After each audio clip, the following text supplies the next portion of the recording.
The door slammed so hard the windows rattled in their frames. I stood frozen in my own hallway, my heart pounding against my ribs like a trapped bird. My daughter-in-law Jessica towered over me, her perfectly manicured finger jabbing the air between us like a weapon. Her voice was ice and venom mixed together.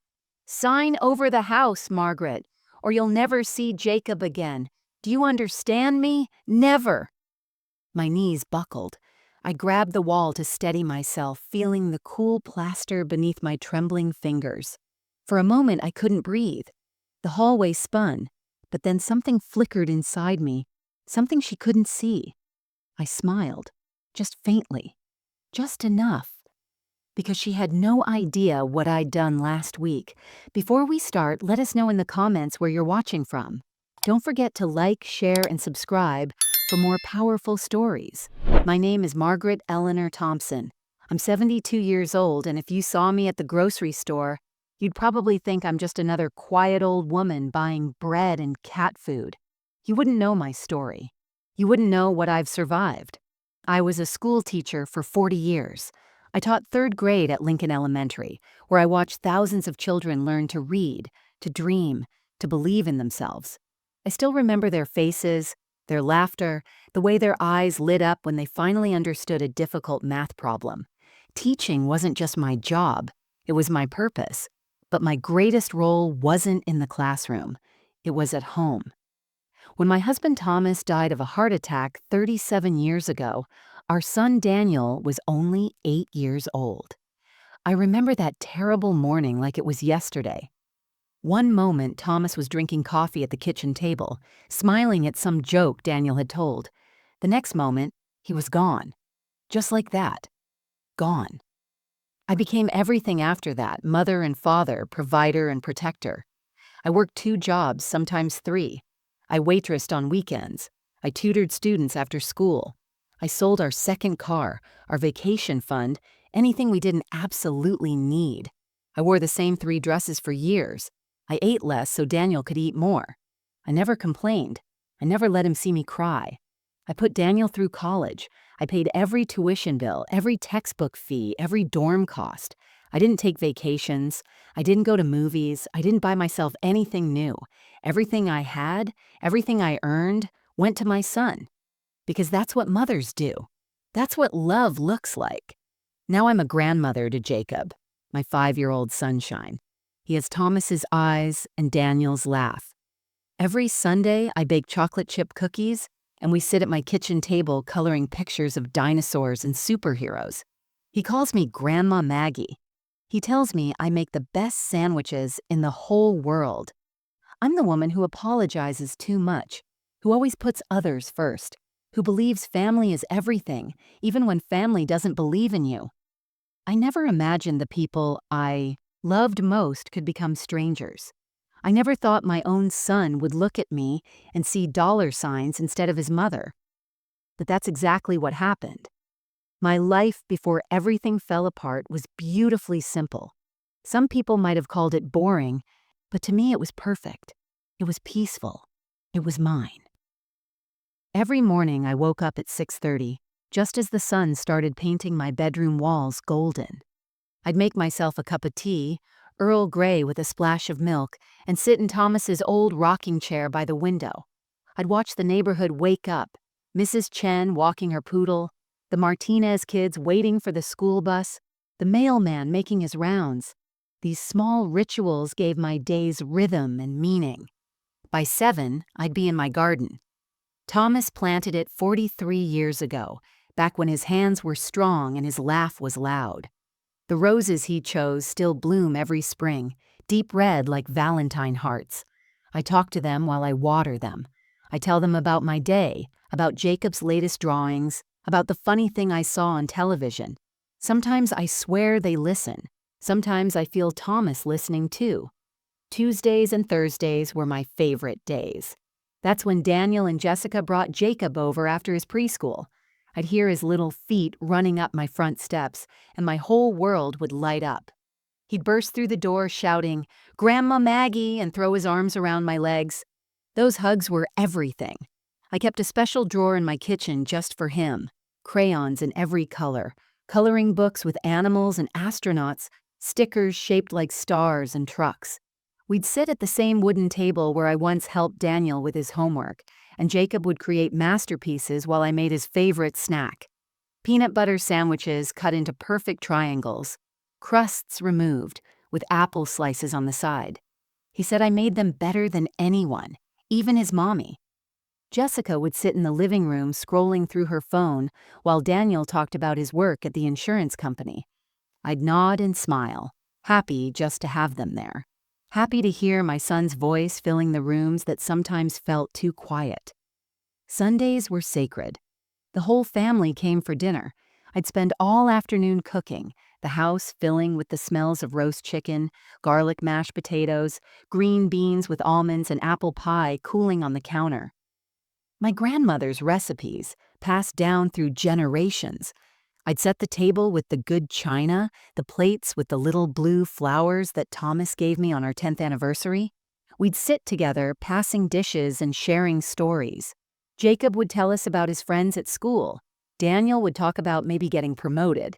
Jessica would mention some new restaurant or vacation spot she'd seen online. And I'd just watch them, my heart so full it could burst. This house held everything I treasured. 45 years of memories lived in these walls. Every creaky floorboard, every faded photograph, every scratch on the doorframe measuring Daniel's height as he grew. This wasn't just a house. It was my home, my history, my heart. I never imagined anyone would try to take it from me. The first crack in my perfect world was so small I almost missed it. It was a Thursday afternoon in late September. Jessica had brought Jacob over as usual, and while he colored at the kitchen table, I noticed her standing in the hallway with her phone pressed tight to her ear. Her voice was low, almost a hiss, sharp and secretive in a way that made the hair on my arms stand up. I was carrying a plate of cookies from the kitchen when I heard her say something that stopped me cold. "No, she hasn't signed anything yet. We need to push harder." My hand froze halfway to the table. Who was she talking about? I took a step closer, my slippers silent on the hardwood floor. Jessica's back was to me, her shoulders tense, her free hand gesturing in sharp, frustrated movements. I know, but she's stubborn. We'll have to make her think it's her idea." My throat went dry.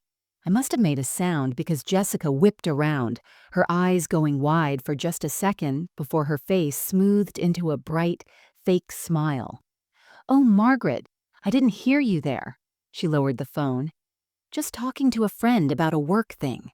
So boring." She ended the call quickly, too quickly, and tucked the phone into her designer purse, the one that cost more than my monthly grocery budget. "Are those cookies?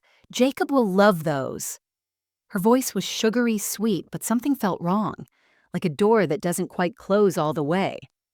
I handed Jacob his cookies and tried to shake off the uneasy feeling crawling up my spine. A few days later, Daniel stopped by alone, unusual since he rarely visited without Jessica and Jacob. He sat across from me at the kitchen table, accepting coffee he barely touched. We made small talk about the weather, about his work, but then he shifted in his chair and asked a question that felt rehearsed. "Mom, have you ever thought about updating your will? Just to make sure everything's in order? You're getting older, and it's important to have these things settled." I laughed, trying to brush away the strange tension in the air. "Daniel, I'm 72, not 92. I'm healthy as a horse. I'm not going anywhere anytime soon." He smiled, but it didn't reach his eyes. "I know, Mom, I just worry about you. We both do. Jessica and I just want to make sure you're taken care of." His words were kind, but they sounded mechanical, like he'd practiced them in front of a mirror. Then, the following Tuesday, I found a glossy real estate brochure on my coffee table. Luxury downtown condos with marble countertops and floor-to-ceiling windows. The kind of places I could never afford. The kind of places Jessica had always wanted. "Oh, that."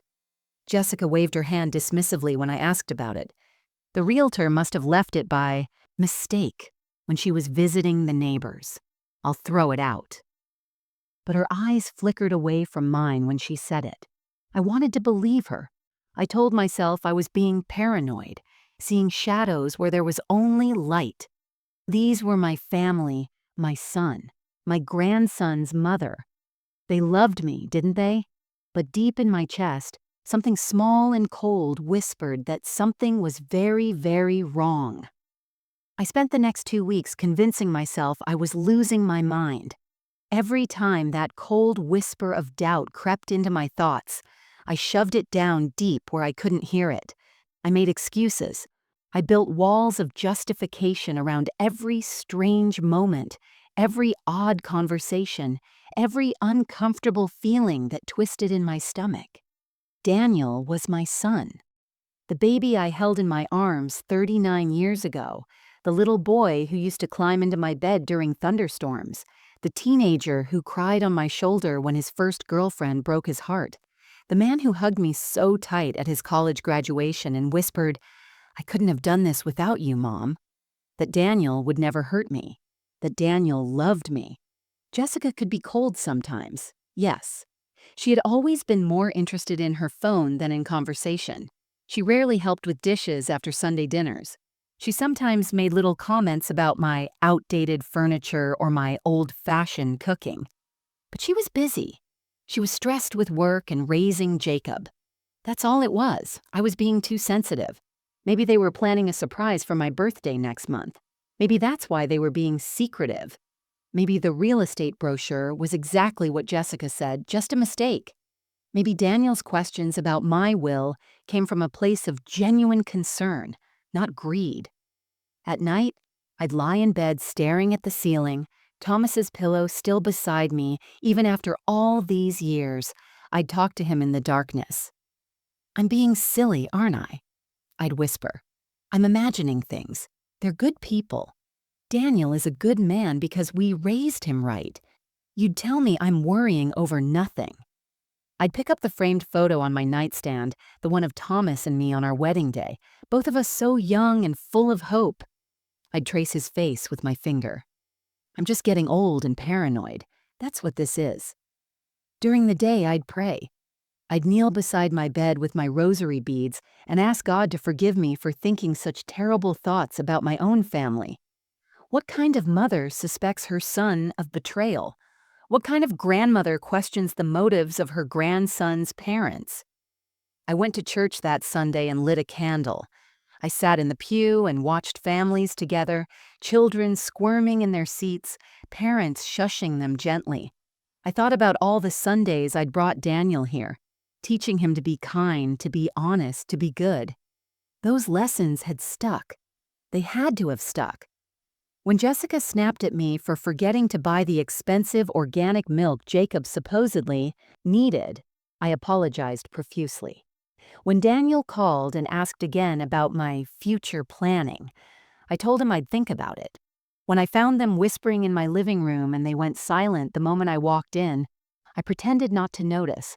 I was too afraid of conflict, too afraid of being wrong, too afraid of what it would mean if I was right. So I smiled.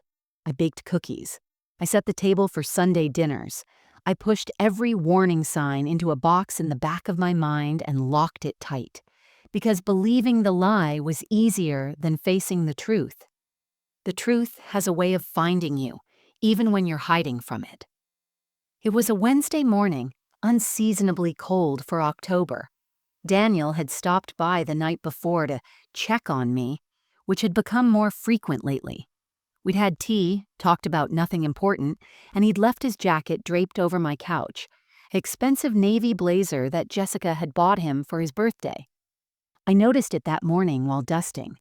I picked it up to hang it properly, and that's when I felt something in the inside pocket. Something thick and folded. I should have just hung up the jacket. I should have called Daniel to come pick it up. I should have minded my own business, but my hands were already reaching into the pocket.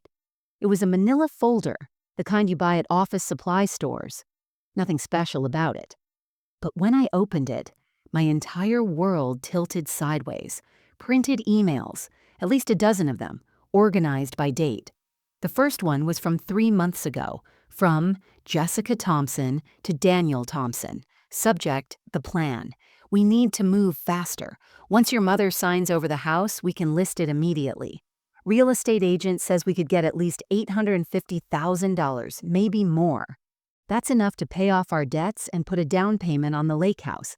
We just need to convince her it's for her own good. My hands started shaking so badly the papers rattled. I sat down hard on the couch, my legs unable to hold me.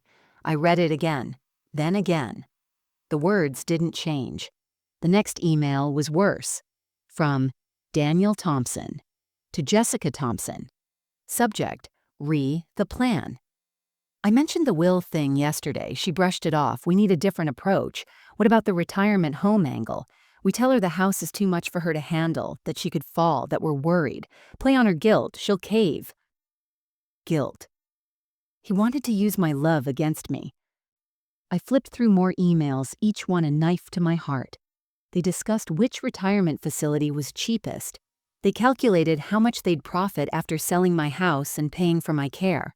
Jessica wrote about finally getting the life she deserved, about how she was tired of waiting for the old woman to see reason. Old woman. That's what she called me. There was an email from just last week, from Jessica Thompson to Daniel Thompson. Subject, timeline. Let's give it one more month. If she still won't sign, we use Jacob. Tell her it's not safe for him to visit anymore, that we can't risk him getting hurt in that old house. She'll break. She always does when it comes to Jacob. My grandson. They were going to use my precious grandson as leverage, as a weapon. The folder slipped from my hands and fell to the floor, papers scattering across the carpet like evidence at a crime scene. I couldn't breathe. The room spun. I pressed my hand against my chest, feeling my heart hammer against my ribs. This wasn't a misunderstanding. This wasn't me being paranoid. This was real. This was planned. This was a betrayal so complete, so calculated, that it shattered everything I thought I knew about my son. I sat there for an hour, maybe more, surrounded by those emails. Tears streamed down my face and dripped onto the papers, smudging the ink, but the words remained clear enough. My family didn't love me. They loved what I owned. I had 2 days to decide what to do with what I knew. 2 days of barely eating, barely sleeping, the emails hidden in my bedroom drawer like radioactive material. I kept pulling them out and reading them again, hoping the words would somehow change. They never did. On Friday evening, Daniel called. His voice was cheerful, casual, like he hadn't spent months plotting against me. "Hey, Mom, Jessica and I want to come by tomorrow evening. We need to talk to you about something important. Is 6 o'clock good?" My throat was so tight I could barely speak. "Yes, that's fine." "Great. See you then." He hung up before I could say anything else. I stared at the phone in my hand, this device that had just delivered my son's voice, wondering if I'd ever really known him at all. Saturday dragged by like a funeral march. I cleaned the house even though it was already clean. I baked cookies even though my hands trembled so badly I dropped an egg on the floor. At exactly 6 o'clock, their car pulled into my driveway. No Jacob. They'd left him with a babysitter. They came in wearing serious expressions, like doctors about to deliver bad news. Jessica sat on my couch, her designer purse placed carefully beside her. Daniel took the chair across from me. They looked at each other, some silent communication passing between them, and then Daniel cleared his throat. "Mom, we need to talk about your living situation." My heart was pounding, but I kept my face neutral. My living situation? Jessica leaned forward, her voice dripping with fake concern. "Margaret, we've been worried about you. This house is so big. What if you fall and no one's here? What if you have a medical emergency? You're all alone." "I'm 72, not helpless," I said quietly. Daniel jumped in, his tone gentle but firm. "We know, Mom, but we love you. We want what's best for you. We've been looking into some really wonderful assisted living facilities. Beautiful places with activities, nurses on staff 24/7, people your own age." The script. They were following the script from the emails. Places where you'd be safe, Jessica added. Where you'd have help. I looked at my son. And what happens to my house? They exchanged another glance. Daniel shifted in his chair. Well, you wouldn't need it anymore. We thought we could handle selling it for you. Take that burden off your shoulders. Use the money for your care. How convenient, I whispered. Jessica's mask slipped for just a second. Her eyes narrowed. What's that supposed to mean? It means I'm not an idiot. My voice was stronger now. I know what you're doing. Daniel's face went pale. Mom, we're trying to help you. By stealing my house? The words came out sharper than I intended. By putting me away somewhere so you can cash in? Jessica stood up, her fake sweetness evaporating like morning fog. You're being dramatic and selfish. We're trying to do the right thing here. This house is wasted on you. You don't even use half the rooms. It's my home, I said, my voice breaking. And we're your family, Daniel said, but he wouldn't meet my eyes. If you care about us, if you care about Jacob's future, you'll do this. Jessica crossed her arms. Sign the house over to us, Margaret. Let us take care of everything. It's the smart thing to do. I looked at them both, these strangers wearing familiar faces. And if I refuse? Jessica's smile turned cold as winter.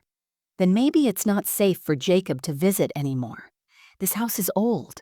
Things could happen. We can't risk our son getting hurt. There it was. The threat, the weapon. My grandson held hostage for real estate. My knees felt weak, but I forced myself to stand. My voice came out steady, stronger than I felt. Get out of my house. After they left, I didn't sleep. I couldn't. My mind raced through every conversation, every visit, every moment over the past 6 months, seeing them all through new eyes. How long had they been planning this? How deep did this betrayal go? The next morning, exhausted and desperate for answers, I did something I'd never done before. I started investigating my own son. I began with what I could find in my house. Old birthday cards from Daniel and Jessica sat in a box in my closet. I reread them, looking for clues I'd missed. Last year's card from Jessica said, "To the best mother-in-law, thank you for everything." Everything. What did that mean? My money? My house? Had she ever meant any of it? Then I remembered Jessica's voice on that phone call weeks ago. We need to push harder. Who had she been talking to? I pulled out my phone bill and checked the dates. There were multiple calls to a number I didn't recognize. My hands shaking, I searched the number online. A real estate agent. Premium Properties downtown. The same company on that brochure I'd found. They'd been planning this for months. Maybe longer. I needed more information. That afternoon, I did something that made me feel like a criminal. I drove to Daniel and Jessica's condo across town. I'd only been there a handful of times.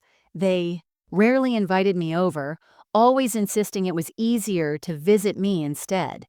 Now I understood why. I parked across the street and watched their building. After an hour, Jessica emerged wearing workout clothes, headed toward the gym down the block. The moment she disappeared around the corner, I called Daniel's cell phone. "Mom, is everything okay?" His voice was cautious.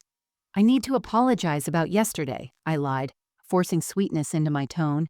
"I overreacted. Can we talk later this week?" Relief flooded his voice. "Of course, Mom. I'm at the office until 6, but we can figure something out." Perfect. They were both gone. I knew where they hid their spare key, under a fake rock by the door. Jessica had shown me once, years ago. My heart hammered as I let myself inside, feeling like a thief in my own son's home. The condo was beautiful, expensive furniture, a massive television, designer everything. How could they afford all this on Daniel's insurance salary? I found the answer in their home office. Credit card bills stacked on the desk. I flipped through them, my stomach sinking with each page. $53,000 in debt, collections notices, final warnings, a foreclosure letter from their mortgage company dated 2 weeks ago. They had 90 days to pay $87,000 or lose everything. That's when I saw it. a legal document, half hidden under a magazine. Petition for power of attorney, Margaret Eleanor Thompson. They were going to declare me mentally incompetent, take legal control of all my assets, my house, my savings, everything. This wasn't just about convincing me to sign over my house. They had a backup plan. If I refused, they'd have me declared unfit and take it anyway.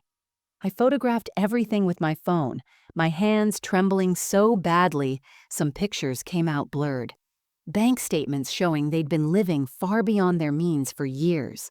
Emails I found on a printed paper trail discussing neutralizing the old woman's resistance.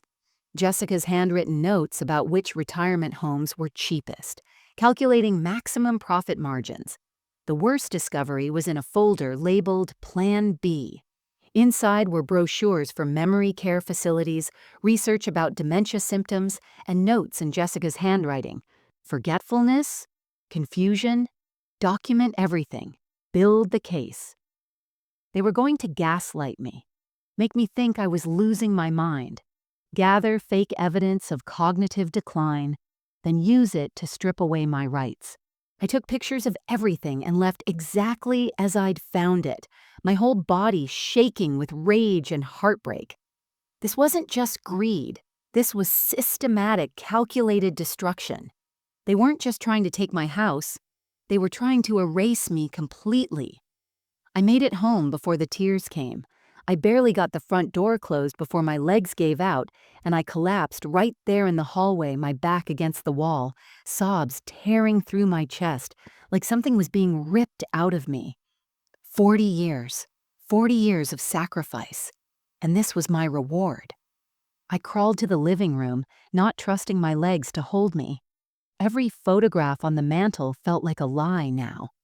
Daniel's baby pictures, his first day of school, his high school graduation, his wedding day, where I'd stood beside him with tears of joy streaming down my face, so proud, so happy that my boy had found love. What a fool I'd been. I pulled down the photo of Daniel's college graduation, the one where he was hugging me so tight, his diploma in one hand, his other arm wrapped around my shoulders. I'd worked 16-hour days to pay for that education. I'd eaten ramen noodles for dinner so he could have real meals. I'd worn shoes with holes in the soles so he could have new textbooks. The glass frame shattered when I threw it across the room. I didn't recognize the sound coming out of me. It was animal, raw. Years of grief I'd never properly dealt with. Thomas's death, decades of loneliness, all of it mixed with this fresh betrayal that burned hotter than anything I'd ever felt. I lay on the floor of my living room for hours as the sunlight faded and darkness crept through the windows. I didn't turn on any lights. I didn't answer when the phone rang. I just lay there, replaying every moment, every memory, searching for where I went wrong. Had I loved him too much? Given him too much? Made him think the world owed him everything because I'd always provided everything? The wedding photo on the side table showed Thomas and me, so young and hopeful. I pulled it down and pressed it against my chest. I failed, I whispered into the darkness. I failed him. I failed us. I raised a monster, and I didn't even see it. My throat was raw from crying. My head pounded. I hadn't eaten in over 24 hours, but the thought of food made me sick. The worst part wasn't losing the house. Houses are just wood and nails and memories. The worst part was losing my son, the boy I'd rocked to sleep, the teenager I'd stayed up late helping with homework, the man I'd believed in even when the world doubted him. That person never existed, or maybe he did once, and I'd watched him die without even noticing. Around midnight, I finally dragged myself to the bathroom and looked in the mirror. I barely recognized the woman staring back, eyes swollen nearly shut, face blotchy and red, hair a wild gray mess. I looked exactly like what I was, a broken old woman whose family saw her as nothing more than an obstacle to money. I splashed cold water on my face and gripped the edges of the sink until my knuckles turned white. Is this how it ends? I asked my reflection. You survive losing your husband, You survive raising a child alone. You survive 40 years of hard work and sacrifice. And this is how it ends? Alone and betrayed and thrown away like garbage? The woman in the mirror didn't answer. I slept on the bathroom floor that night, too exhausted to make it to my bed. I dreamed of Thomas. In the dream, he was holding me, telling me everything would be okay. But when I woke up at dawn, stiff and aching and cold, he was gone. Just like he'd been gone for 37 years. Just like my son was gone. Even though he was still breathing, I had never felt more alone in my entire life. I woke up on the bathroom floor as pale morning light filtered through the frosted window. Every muscle in my body ached. My throat felt like sandpaper. For a long moment, I just lay there, staring at the ceiling, feeling the cold tile beneath me. Then something shifted. It started as a whisper in the back of my mind, growing louder with each passing second. A voice that sounded like my own, but stronger, harder, angrier. Get up. I pulled myself to sitting, wincing at the stiffness in my joints. I caught sight of myself in the mirror again. Same swollen eyes, same exhausted face, but something in my expression had changed overnight. I wasn't just sad anymore. I was furious. I stood up slowly, gripping the sink for support, and stared at my reflection. Really stared. I saw my mother's cheekbones, the ones she'd passed down to me. She'd survived the Depression, raised 6 children, and buried 2 of them. She was steel wrapped in kindness. I saw my grandmother's eyes, sharp and bright, even in old age. She'd fled her country with nothing but the clothes on her back and built a life from dirt and determination. I saw Thomas in the set of my jaw. He always told me I was stronger than I knew. On his deathbed, his last words to me were, "Don't let anyone make you small, Maggie. You're a warrior." I'd forgotten that. Somewhere along the way, I'd let myself become small, apologetic, easy to push around. But I wasn't just some helpless old woman. I was a survivor. I'd survived poverty, widowhood, decades of single motherhood. I'd worked myself to the bone and still found the strength to be kind. And kindness wasn't weakness. I splashed water on my face and stood up straighter, feeling my spine straighten like a steel rod being locked into place. They thought I'd just roll over. They thought I'd cry and eventually give in because I always gave in. Because I always chose peace over conflict. Because I loved them more than I loved myself. But you can only push someone so far before something breaks. And what broke in me wasn't my spirit. It was my willingness to be a victim. I walked to my bedroom and opened the drawer where I'd hidden those printed emails. I read them again, but this time they didn't make me cry. They made me cold, calculating. Each word was evidence. Each sentence was ammunition. I picked up the phone and scrolled through my contacts until I found a name I hadn't called in years. Helen Morrison. We'd taught together for 15 years before she retired and went to law school, became an attorney specializing in elder law. We'd stayed friendly, exchanging Christmas cards, occasional phone calls. I pressed dial before I could second-guess myself. "Margaret?" Helen's voice was surprised but warm.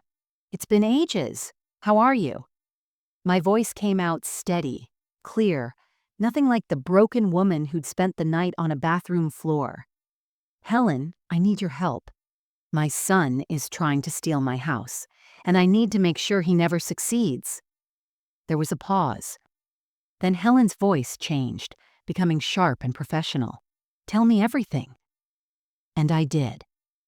I sat at my kitchen table for 2 hours, laying out the entire conspiracy. The emails, the threats, the financial desperation, the power of attorney documents.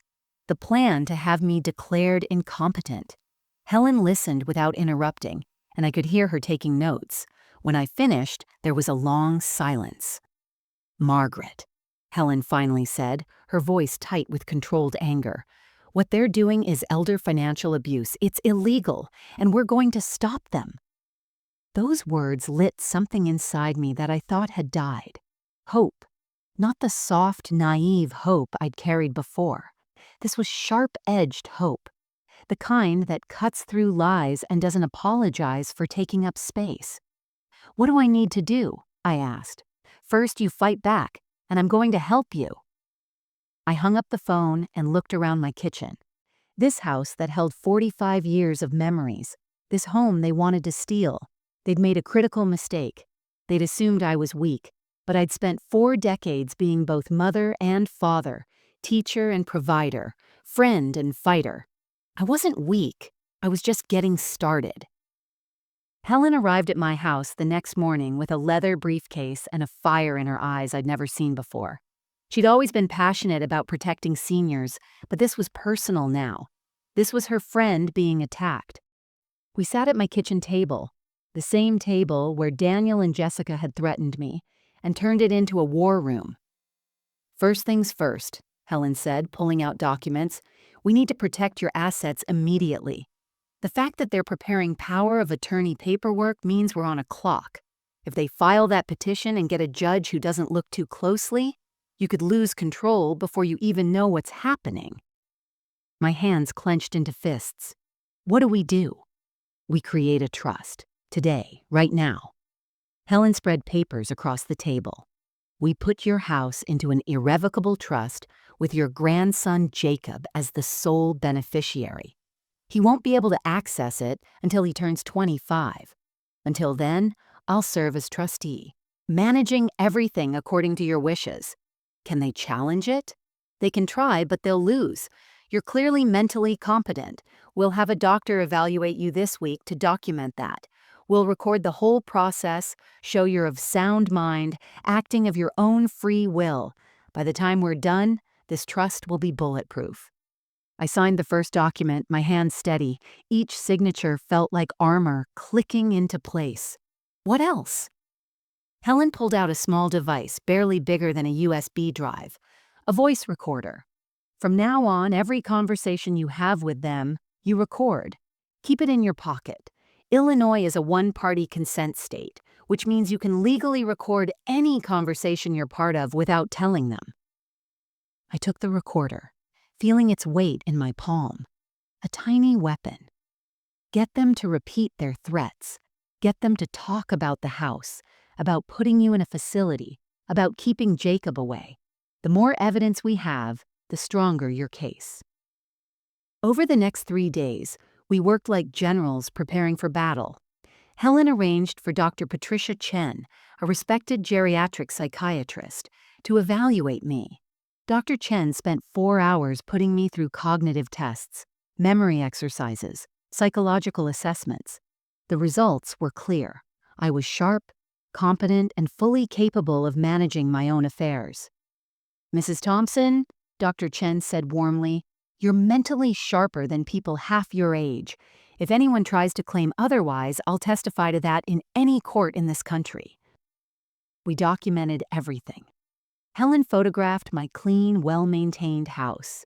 We recorded a video of me discussing current events, solving math problems, recounting memories with perfect clarity. We created an unshakable record of my competence. I also did something that hurt but was necessary. I gathered every financial record showing how much money I'd given Daniel over the years. College tuition, $87,000. Down payment on his first car, $8,000. Help with his wedding, $15,000.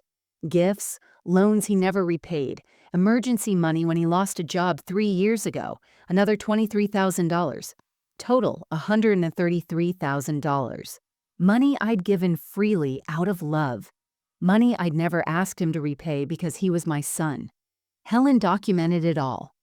This establishes a pattern. You've been extraordinarily generous. This isn't about you being stingy or difficult. This is about them being greedy. Then came the hardest part. Helen helped me file for a restraining order to be served after our final confrontation. The legal paperwork that would forbid Daniel and Jessica from contacting me, coming to my house, or using Jacob as leverage. "Are you sure about this?" Helen asked gently. "Once we do this, there's no going back. This will destroy your relationship with your son." I looked at the photographs on my mantle. Daniel as a baby, Daniel as a boy. Daniel as a man I no longer recognized. He destroyed it first, I said quietly. I'm just making it official. The final piece of the plan was the most dramatic. Helen suggested we arrange a meeting with witnesses. Not just any witnesses, but people who mattered. She made calls, pulled strings, called in favors. We were going to expose them, publicly, completely, and they would never see it coming. The call came on a Thursday afternoon. Daniel's voice was tight with barely contained excitement. Mom, we need to meet this weekend. Jessica and I have been talking, and we think we've found the perfect solution for everyone. I knew what that meant. They'd found the retirement home they wanted to dump me in. They'd calculated the profits down to the last dollar. They thought they'd won. Saturday at 2 o'clock, I suggested, keeping my voice soft and defeated. Exactly what they wanted to hear. Perfect. We'll bring all the paperwork. We even found a notary who can come to your house to make it official. This will be so much easier than you think, Mom. You'll see. A notary. They were going to force me to sign over everything right there in my living room. After I hung up, I called Helen. They took the bait. Saturday at 2. Excellent. I'll have everyone in position by 1:30. You're sure you're ready for this, Margaret? I looked around my living room, this space they wanted to steal. I've never been more ready for anything in my life. Saturday morning, I cleaned my house until it sparkled. I baked cookies, filling the kitchen with the smell of chocolate chips and vanilla. I set out my good china, the pieces that had belonged to my mother. I arranged fresh flowers in a vase on the coffee table. I wanted everything perfect for what was coming. At 1 o'clock, Helen arrived through the back door, followed by 3 other people. First was Dr. Chen, carrying her medical bag and evaluation files. Second was a woman I'd never met before, late 30s with sharp eyes and a digital recorder.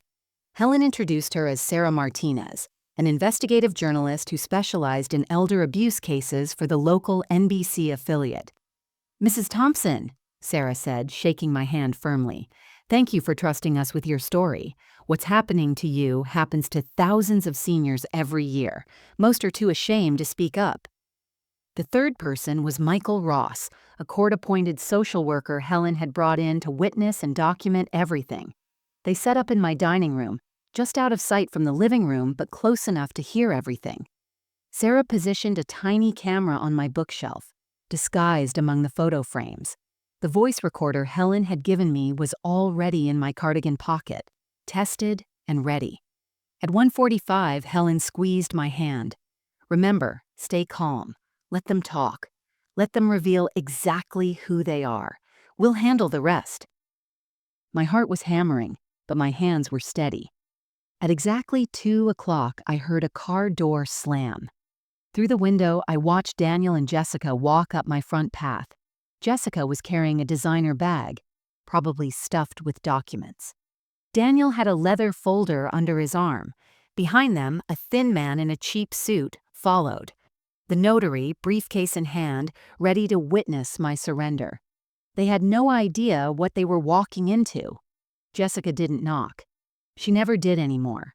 She just opened the door and walked in like she already owned the place. Margaret, we're here. Her voice was artificially cheerful, like she was greeting a child. Daniel followed, kissing my cheek in a gesture that made my skin crawl. Hey, Mom, you look nice. Are those cookies I smell? Chocolate chip, I said softly. Your favorite. The notary introduced himself as Richard Berg, shaking my hand with damp palms.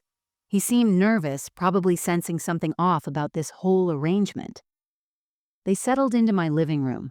Jessica on the couch, Daniel in the armchair, the notary perched uncomfortably on a dining chair they'd pulled over. I sat in Thomas's old rocking chair, my hands folded in my lap. Jessica wasted no time. She pulled out a thick stack of papers and set them on the coffee table with a decisive thump. Okay, Margaret, we've made this as simple as possible. These documents transfer the house into our names. We've already selected a lovely facility for you, Sunny Meadows. Very highly rated. You'll move in next month. My mouth went dry, but I kept my expression neutral. Next month? The sooner the better, Daniel said, not meeting my eyes. We've already paid the deposit, non-refundable. Of course they had. They'd been so confident. Jessica slid the papers closer to me. Just sign here, here, and here. Mr. Berg will notarize everything, and then we can all move forward. I picked up the documents with shaking hands, not from fear, from rage I was barely containing. And what happens to my house? We'll handle the sale, Daniel said quickly. You don't need to worry about any of that. I looked at my son, really looked at him, searched his face for any sign of the boy I'd raised. Nothing, just a stranger wearing my son's face. I set down the papers and folded my hands in my lap. I need to tell you both something first. Jessica's eyes narrowed. Margaret, we don't have time for... I already changed the deed, I said quietly. Last week. The room went completely silent. You could have heard a pin drop. Daniel's face drained of all color. What? You can't do that. Jessica's screech could have shattered glass. She lunged forward, snatching the papers off the coffee table. You need our permission. You can't just... Actually, I can, I said calmly. It's my house, and I can do whatever I want with it. I pulled the new deed from my cardigan pocket and laid it on the table. My hands weren't shaking anymore. Daniel grabbed it, his eyes scanning frantically. This says, this is a trust. Jacob is the beneficiary? You can't... I already did. The house belongs to Jacob now. He'll inherit it when he turns 25. Until then, it's managed by a trustee, someone I trust. Jessica's face turned a shade of red I'd never seen before. You spiteful old witch. We needed that house. We have debts. I know exactly what you have, I interrupted. $53,000 in credit card debt, a foreclosure notice, 90 days to come up with $87,000 or you lose your condo. Daniel's eyes went wide. How do you... I went to your home while you were out. I saw everything. The notary stood up abruptly, his briefcase clutched to his chest. I don't think I should be here for this. Please sit, Mr. Berg, a new voice said. Helen walked out of the dining room, her heels clicking on the hardwood floor. Behind her came Dr. Chen, Sarah Martinez with her camera, and Michael Ross with his official documentation. Jessica stumbled backward. Who the hell are all these people? I'm Helen Morrison, Mrs. Thompson's attorney, Helen said crisply. This is Dr. Patricia Chen, who recently evaluated Margaret and found her to be in perfect mental health. This is Sarah Martinez, a journalist with NBC, and Michael Ross, a court-appointed social worker. Daniel's face went from white to gray. Mom, what is this? This, I said, standing up, feeling taller than I had in weeks, is the truth coming out. Sarah stepped forward, her camera recording everything. Mr. and Mrs. Thompson, do you deny that you've been pressuring Margaret Thompson to sign over her property? This is a family matter, Jessica hissed. You have no right. Do you deny, Helen continued, that you threatened to withhold her grandson from her unless she complied? I reached into my pocket and pulled out the small voice recorder. I pressed play. Jessica's voice filled the room, crystal clear from our meeting days ago. Sign over the house, Margaret, or you'll never see Jacob again. Then Daniel's voice. If you care about us, if you care about Jacob's future, you'll do this. And Jessica again. Then maybe it's not safe for Jacob to visit anymore. The recording clicked off. The silence was deafening. That's elder abuse, Michael Ross said quietly, making notes. Financial exploitation combined with emotional coercion using a minor child as leverage. Daniel found his voice. We were just trying to help her. Help me? I laughed, a bitter sound. I also found your power of attorney petition, the one where you planned to have me declared mentally incompetent so you could take everything. Dr. Chen stepped forward, holding up her evaluation. I've examined Margaret extensively. She shows no signs of cognitive decline, dementia, or any condition that would warrant a guardian. Any petition claiming otherwise would be fraudulent. Jessica turned on the notary. You're witnessing this? Tell them we have the right... Mr. Berg backed toward the door. I'm not notarizing anything. This whole situation is illegal. I'm leaving. He practically ran out of my house. Sarah's camera was still recording. Mrs. Thompson, will you be pressing charges? I looked at my son. He was shaking, his face buried in his hands. Not criminal charges, I said slowly, but I have filed for a restraining order. They're not allowed to contact me, come to my property, or use Jacob as a pawn ever again. Helen handed Daniel and Jessica each a manila envelope. You've been served. The restraining order is effective immediately. You have 10 minutes to leave this property. Jessica's face contorted with rage. You'll never see Jacob again anyway. We'll make sure of it. Actually, Helen said coldly, grandparent visitation rights exist in this state, especially when there's documented parental alienation. You've just threatened to withhold a child for financial reasons on camera. A judge won't look kindly on that. The fight drained out of Jessica. She looked at Daniel. We're ruined. We're completely ruined. Daniel finally looked at me. Really looked at me. I saw something flicker in his eyes. Shame, maybe, or just regret that he got caught. Mom, he whispered, I'm sorry. No, you're not, I said quietly. You're sorry you lost. There's a difference. I pointed to the door. Get out of my house. They left. Daniel and Jessica walked out of my house in complete disgrace, their faces pale, their carefully constructed plan shattered into a million pieces. I watched through the window as they sat in their car for 10 minutes, Jessica screaming, her hands gesturing wildly, Daniel slumped over the steering wheel. Then they drove away. I never saw them again. The news story aired 3 days later. Sarah Martinez did a beautiful job, handling the topic with sensitivity while exposing the very real epidemic of elder financial abuse. She didn't use my full name, called me Margaret T., a local retired teacher. But the story resonated.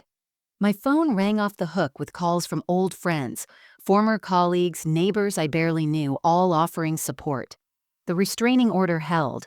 Daniel and Jessica made no attempt to fight it. I suspect their lawyer told them they had no case, not with the recordings, the witnesses, and the documented evidence of their financial desperation. Their financial problems got worse, exactly as karma demanded. Without my house to bail them out, they couldn't stop the foreclosure. 3 months later, I heard through a mutual acquaintance that they'd lost their condo and moved into a small rental apartment across town. Jessica's luxury lifestyle evaporated. Daniel's shame was apparently so profound, he quit his job and found work in another city. I didn't feel triumphant. I felt empty, like I'd won a battle but lost something irreplaceable in the process. But then something unexpected happened. 6 months after everything fell apart, I received a letter. Not from Daniel, from Jessica's mother, Claire, a woman I'd met only twice at family gatherings. Dear Margaret, I owe you an apology. I had no idea what Jessica and Daniel were planning. When I found out what they'd done to you, I was horrified. I didn't raise my daughter to be cruel. I'm so deeply sorry. I want you to know that I've been secretly visiting Jacob, taking him to the park, reading him stories. He asks about you constantly. He misses his grandma Maggie. He doesn't understand why he can't see you. Would you be willing to meet with me? Perhaps we could arrange something. You don't deserve to lose your grandson because of their greed. I stared at that letter for an hour, tears streaming down my face. 2 weeks later, I met Claire at a coffee shop. She brought Jacob. The moment he saw me, he ran across the cafe shouting, "Grandma Maggie!" and threw his arms around my waist. I held him so tight, breathing in the little boy's smell of his hair, feeling pieces of my broken heart start to mend. "I missed you," he whispered. "Mommy said you were sick, but you don't look sick." "I'm not sick, sweetheart. I'm perfectly fine."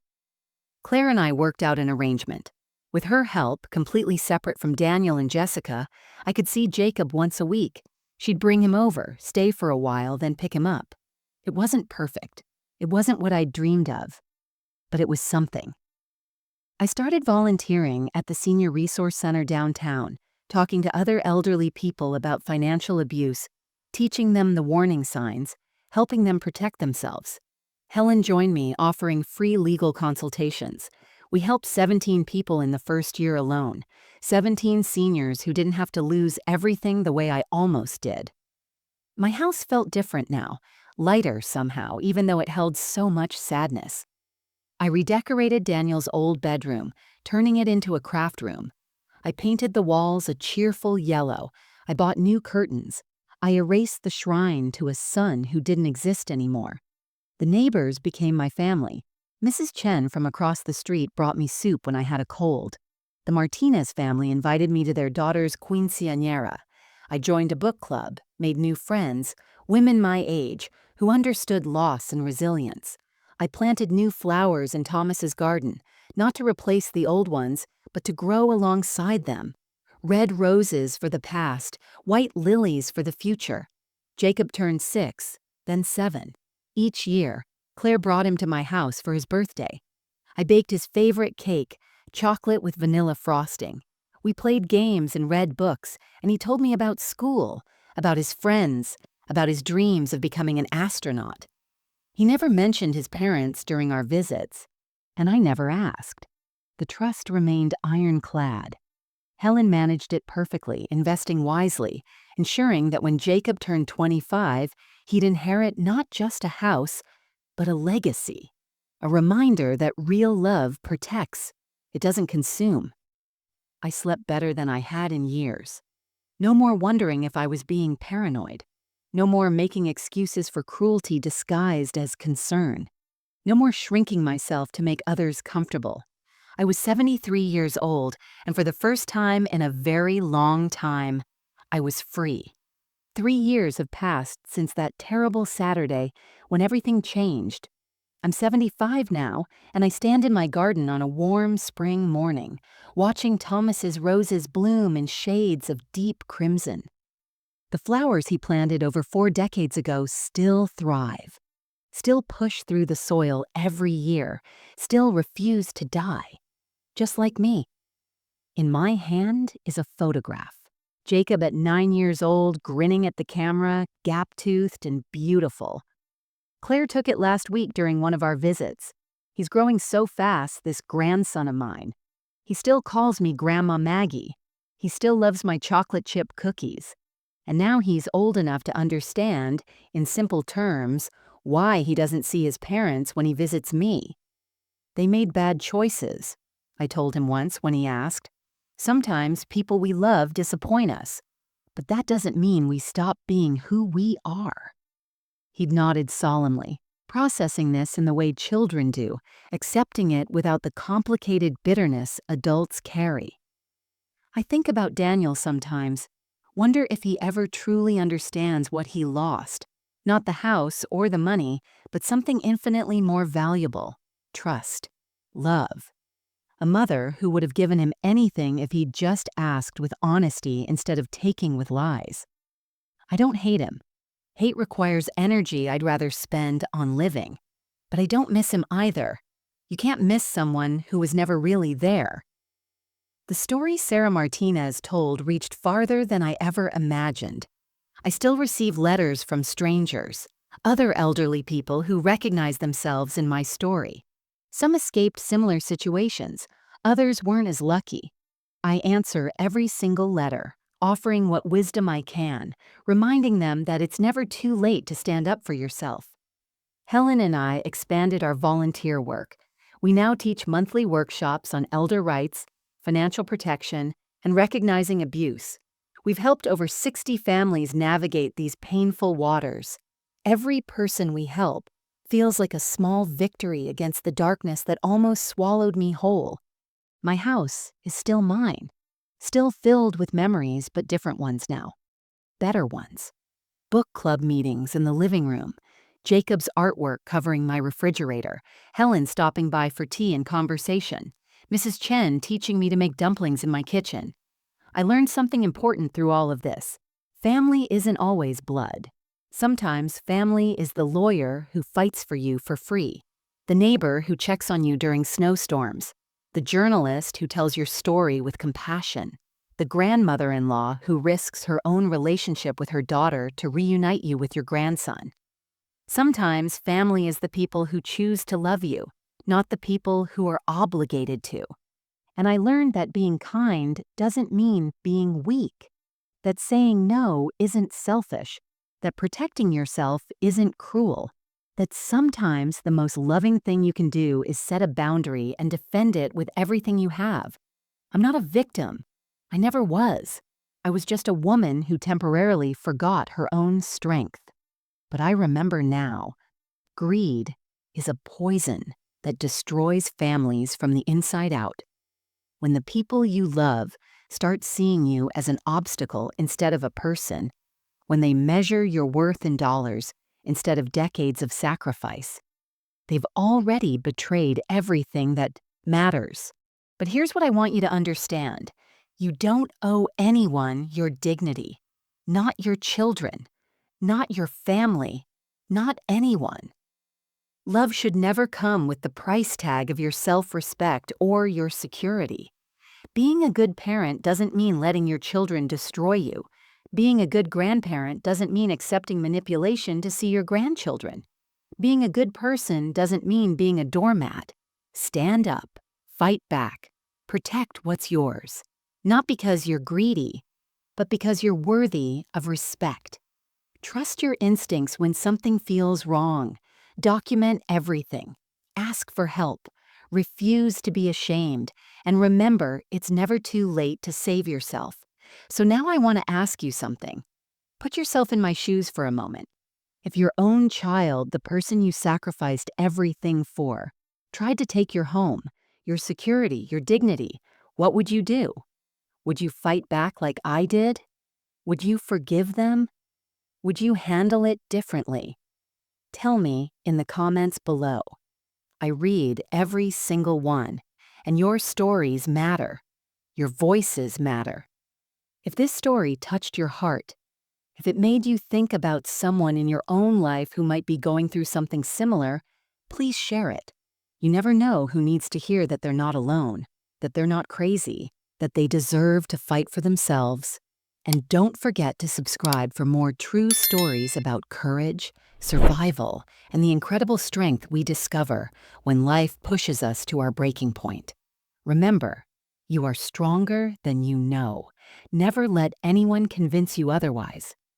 Thank you for listening to my story. Thank you for being here. Now go stand up for someone who needs it. Maybe that someone is you.